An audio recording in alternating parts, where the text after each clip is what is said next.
We are on day 2 of tomato processing here at the Gagne farms. And look at here, I've got another 2 panfuls of our sauce going. This was 30 pounds of tomatoes, so I got that going. And then over here, what we're gonna do is start running our juice. I've got just a few tomatoes here to start juicing on, and I'm gonna wash them up a little bit. That's about half of what I got sitting out in the barn ready to go, and I've still got to go pick some out in the garden to juice as well. So I'm hoping to get about 10 quarts or so of juice going, and I'm hoping to get 8 or 10 more quarts of our sauce out of this batch as well. So it's looking good. We're letting this guy roll, and we're gonna start doing our juice right here.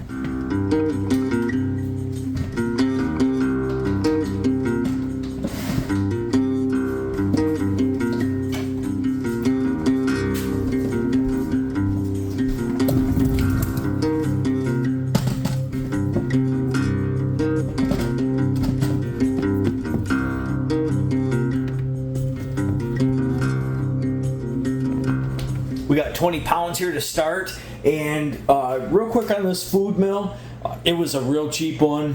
It works. It's not the best. I'd really like to have something for my KitchenAid, but we don't have one. We have one of these guys here. So we're gonna continue to use it this year. I don't know if I've ever done this way before. We're gonna give it a shot. I think I usually freeze these so the skins are a little bit loose.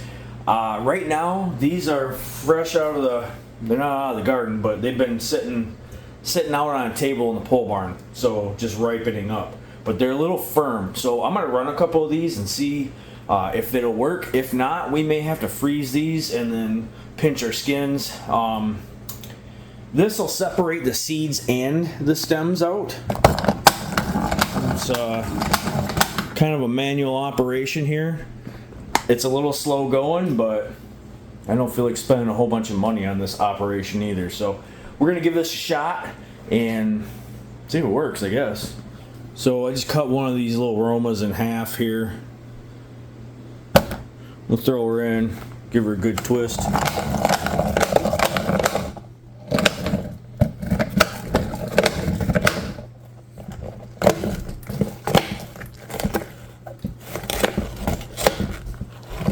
Yeah.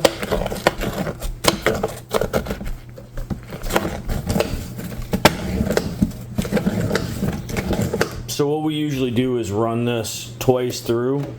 We'll run these skins like this, and then we'll put them all back in. Not one at a time, obviously, but we'll get a bowl full. I'll run them back through. Yeah, I think that'll work fine. I am gonna just cut these guys in half probably. Yeah, it seems to work out just fine. It's just a little time consuming is all. And the way this little spout is here, it doesn't quite reach the outside of the sink here, the inside of the sink. It lands right about here, but then I just kind of push them off into here, and no problem. We'll run these guys again, but yeah, it's working just fine. I think we're gonna continue. He said it's a long process. We just take our juice here, and we're gonna put it into another saucepan.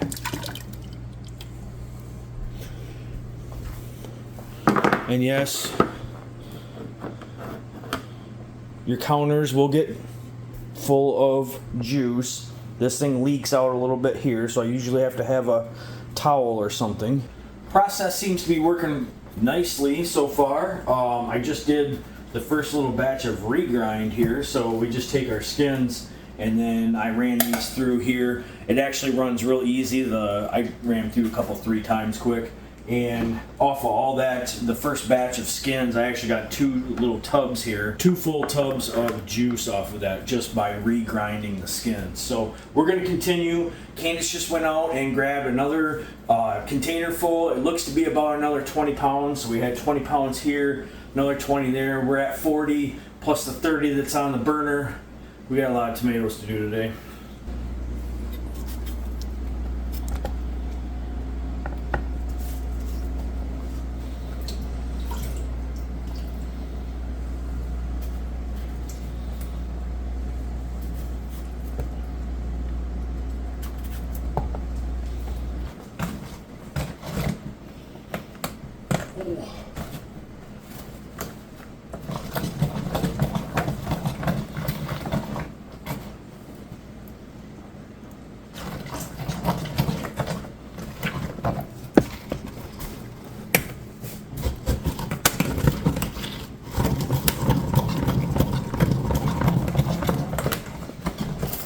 the initial grind, since it's hasn't been blanched or frozen or anything, the tomatoes are a little stiff, but it gets through it. It just takes a second.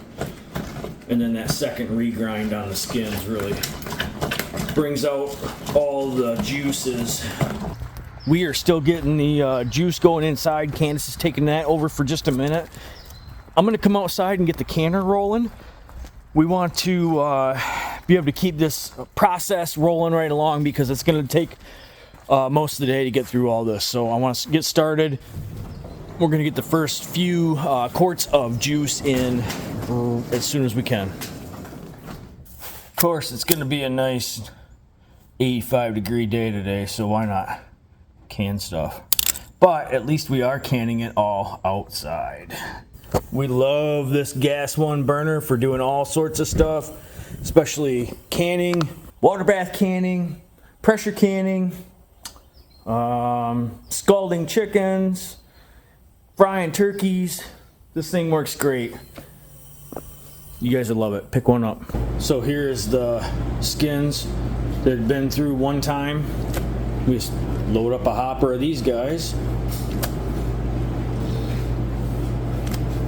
and we'll double our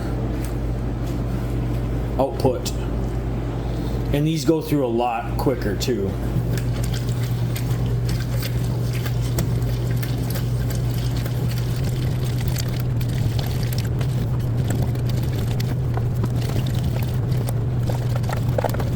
We got our skins here, and then we just do this number.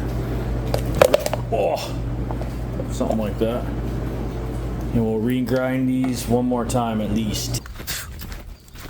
We got our first 5 quarts of juice here, and that's all we could fit on our stove inside. We're starting to kind of get maxed out on that stove. So we're gonna put these down quick, and we're gonna get going and doing some more juice and some more sauce.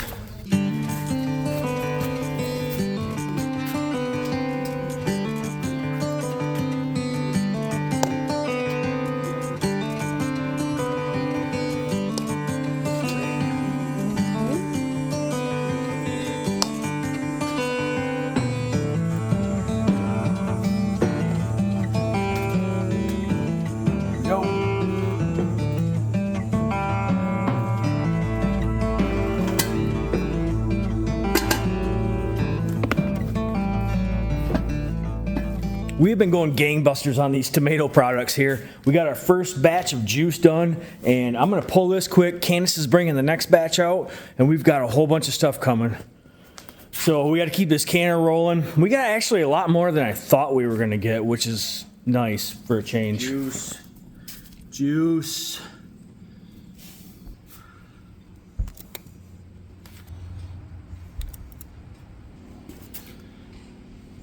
That's what juice is supposed to look like right there, guys. It'll all settle. That's what we're looking for. All right, now Candace is gonna come out with the next batch. Boy, we had a canning party yesterday. That took, we were up canning till 7 o'clock last night, and we got everything taken care of and tidied up. We're gonna go find out how many jars of sauce and how many jars of juice that we've got in just a minute. But first, we need to go out here into this garden and pick a few things before it gets super hot. It's supposed to be like almost 90 degrees today. I know it's not hot for some of you, but for us here in Michigan, it's blazing. And I don't know what the chickens are doing. They're talking back to you. So let's go in this garden, get a few things picked here. We got up early this morning, got all of our chickie chores done. Our meat birds are almost ready to go to freezer camp. They're looking good. Got those guys fed and watered this morning. I got a little bit of the garden watered. I got my coffee.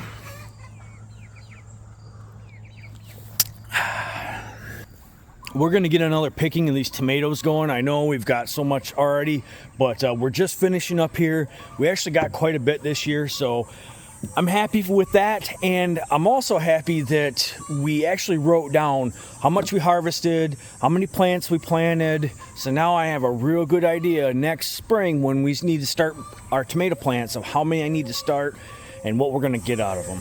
These tomatoes are coming to an end. We got quite a bit. I was happy. I pick them like this when they're just blushing out like that. so I don't end up with rot, something like this happening.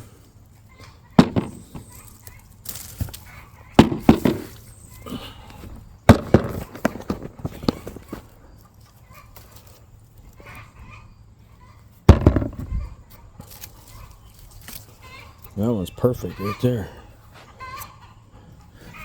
Oh, another thing I do when I'm out in the garden, I take just the tops off like that. If I do go to freeze these, I don't have to do it then. I can just throw these guys right into a grocery bag and then put them in the freezer, just like that.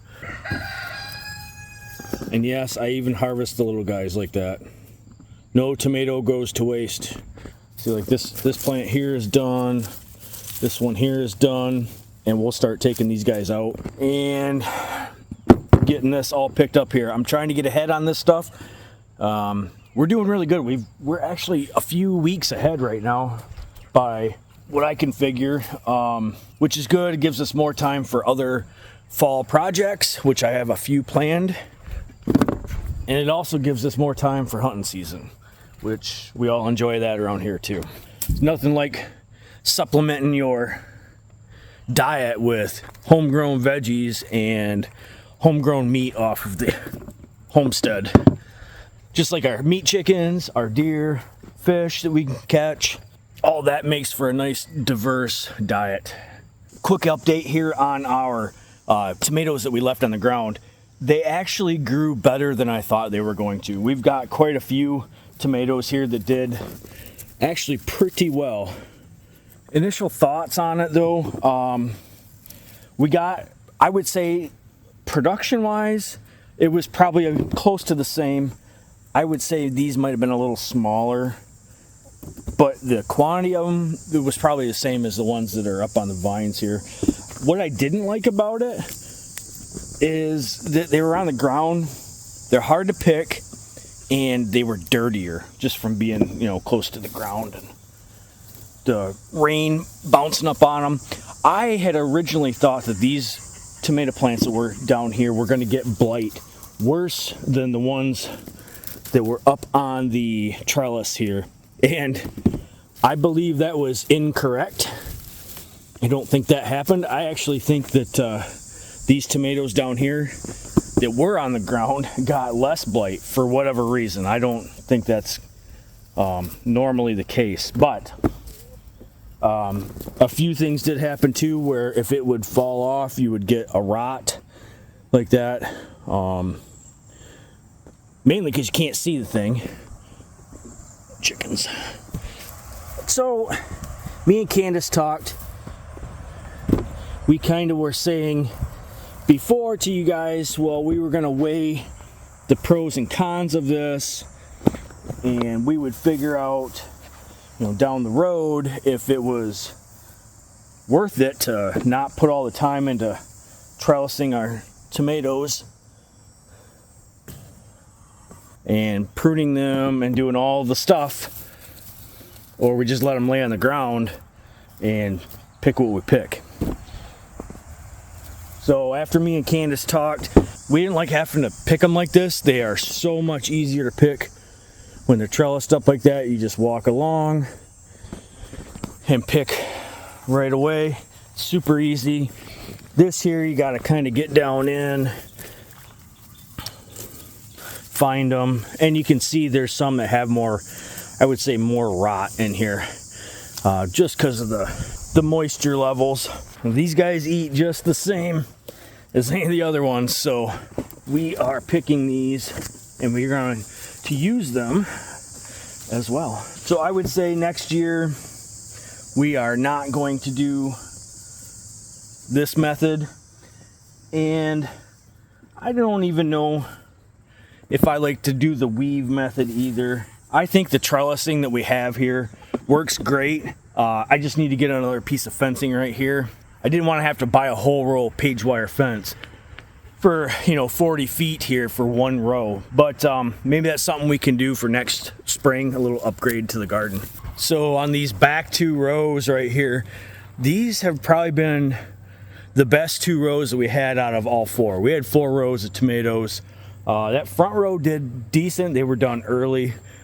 This row right here, which would be the third row, probably had the most tomatoes on it. And this fourth row was just a little bit behind, but it is coming into it now. It is really flushing out. We got lots of nice fruit hanging here. The blight's just kind of setting in a little bit. So all in all, I'm happy. So this here is where we had some of those suckers we planted, and I neglected to tie them up. But that's a sucker. This was a sucker, and they did grow. They grew great. I just I put them in late and I neglected them, so that was my fault. But I'm definitely doing that next year for sure. First suckers I harvest, I'm gonna plant in the ground. There's one right there. It's got flowers on it. We got our tomatoes picked here. Candace is nice enough to come out and give me a hand. So between my bucket and her bucket, I figure we got about another 30 pounds here, and there is easily another pickings worth on the vine, if not maybe a little more. So with what I was doing here, with 30 pounds of tomatoes makes roughly 10 quarts of sauce. So that's another 10 quarts we get to put up, and probably more than that. So we're gonna get these. We put these out on a screen in the barn. We're gonna go put these on our drying rack, our curing, ripening screen, and then we've got some more stuff to pick. We're gonna start picking some of these peppers today. There's not a lot of them out here, but I do want to get a jump on them. We're gonna pick the big ones. We've actually picked a few and eaten them. I picked a few and gave a few away to some family. But other than that, we haven't really preserved any yet. So we're just gonna pick some of these big ones here and get those going in the freezer. And then I think we need to take a look at our jalapeno peppers and see how those reapers are doing as well. It's got a long stem on it. It does.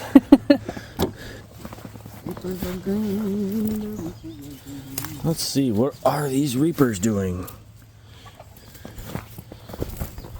Yeah, they're looking good in there. Look at that. Oh, it's kind of hard with all the foliage on it. They're just starting to ripen. There's a few in here that are red. They are looking fantastic though. And we are totally gonna do more sauce this year, and I'm gonna do a taste test between my transplanted Reaper seeds and Pepper Joe seeds.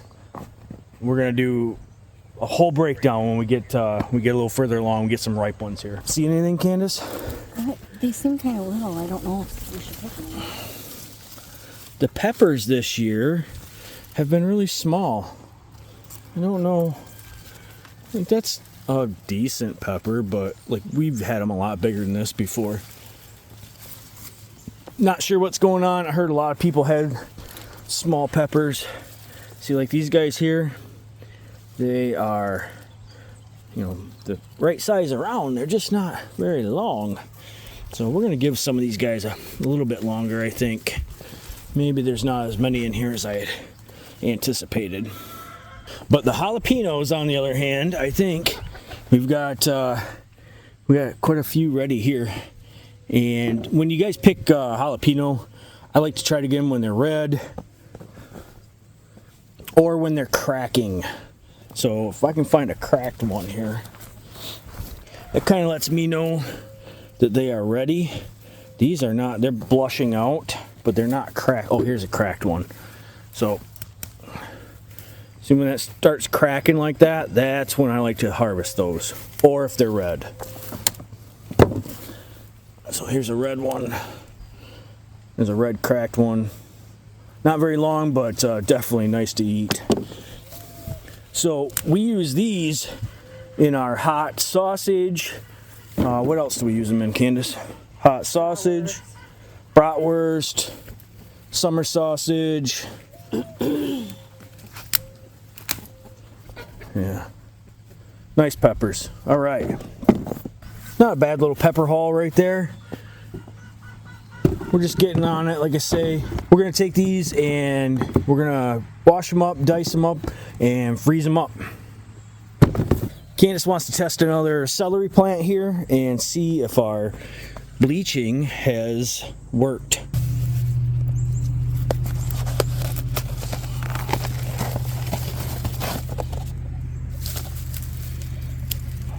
What do you think? Just try a piece instead of pulling the whole thing. Yeah. Candace just tested a piece of this stuff and she said it's good to go. So we're gonna have to go through it because there's a lot of bug damage in there too.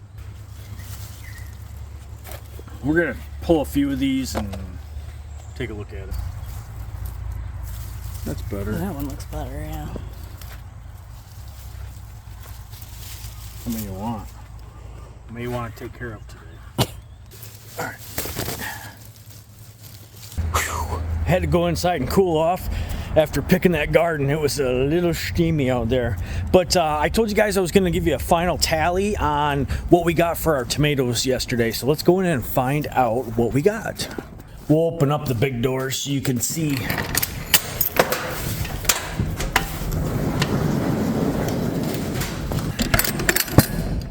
Plus we need to check, make sure they all sealed too. That's it right there, guys. We got 15 juice and we got 11 and a half sauce. All in all, really good. I've already got 20 quarts of sauce from before, so adding the 11 quarts, 12 quarts of sauce brings me up to 32 quarts of sauce and 15 quarts of tomato juice, which is excellent. That gets us off to a really good start. We also just picked a whole nother 30 pounds of tomatoes that was out in the garden. That's going to be about another 10 quarts or so of sauce. And there's at least one more picking, if not 2 pickings left out there. So we'll probably do a little bit more juice. And I also want to do some salsa with it. So we'll have I do a very small batch, like a 6 pint. And that's all we really use throughout the year. I don't do a whole lot of it. I don't want to waste my tomatoes because we use them for so many other things around here. I'm glad you guys got to hang out with us this weekend and kind of see what we're doing. We're still preserving things. We're winding down, which is good. I've got some cool projects coming up, some fall projects, and I really like you guys to hang out and follow along with us. If you guys like this content, give me a big thumbs up. Share this video out there. It helps us out so much. We appreciate it, guys. We'll catch you on the next one.